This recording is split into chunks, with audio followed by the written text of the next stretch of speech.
Another model of reflective practice which is aiming to move reflective practice from theory into action is the Atkins and Murphy model. And this model attempts to try to address some of the criticisms of Booth's triangular representation.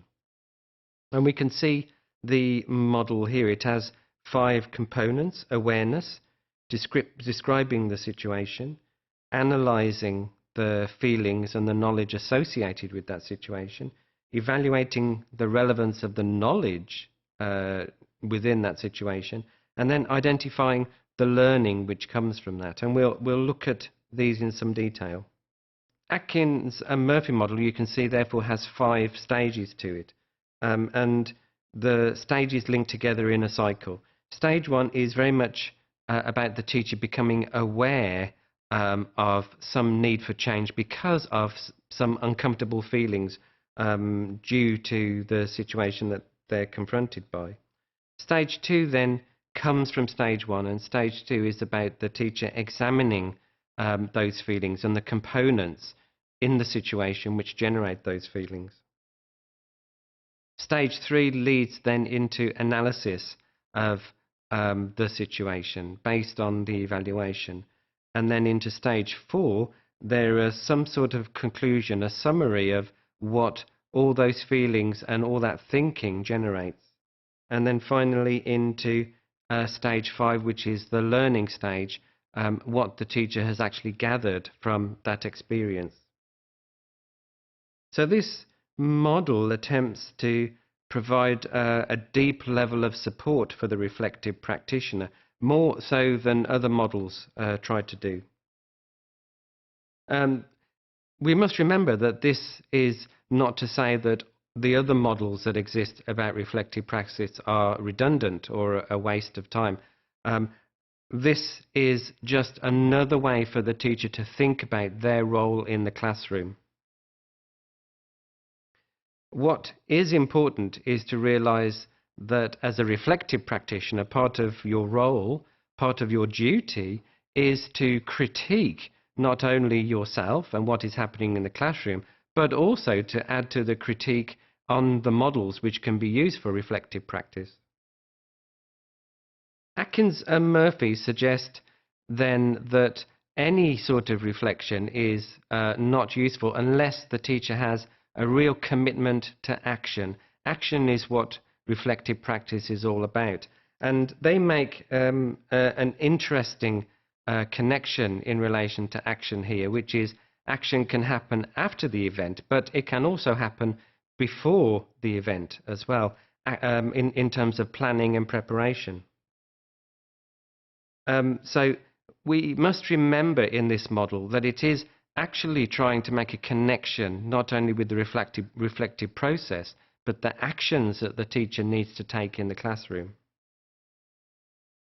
So looking at it in a little bit more detail, self-awareness, they also label as being mindful, the teacher being mindful of what is taking place in the classroom and their own role in that.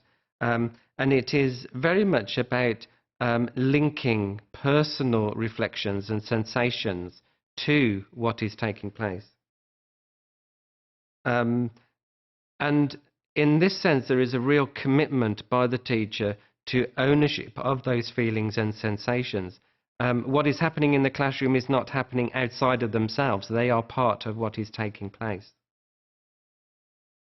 There is therefore this recognition that there is a connection not only between the students in the classroom and the actions, but also the teacher's role in that. What this clearly involves then, on the teacher's perspective, is the need for honesty and truthfulness in relation to what is happening in the classroom. There's no point in this model in superficially looking at what is taking place. It does need a very critical, honest and truthful reflection. Leading into the description phase, this needs to be very comprehensive, very thorough, very thoughtful, not only of a particular incident, but the context, the situation in which the incident occurs. And the events, therefore, are seen as part of a greater whole, something which is much bigger, not an isolated incident, but part of a bigger picture for the teacher. This takes us into critical analysis as a reflective practitioner. And perhaps in this model, this is the most significant component, because it does recognize that the teacher, as an individual, is identifying a very personal cognitive and affective feelings schema within what is happening. There is a connection between the intellectual and the emotional. And therefore, there has to be for the teacher some sort of recognition of the values and the beliefs and the assumptions they have about teaching and about learning, about education as a whole, and how these can impact on what is happening in the classroom. From the critical analysis, there has to be some sort of action and learning. And in terms of learning for the teacher, this means there's a synthesis of the experience, what they've picked up, and the actual theories and the literature that they've been exposed to during training. From this learning, finally, there comes evaluation. What is the outcome? And the evaluation is very much about confirming, validating what the teacher thought, whether this thinking was correct about something or incorrect about something, so that the cycle actually continues.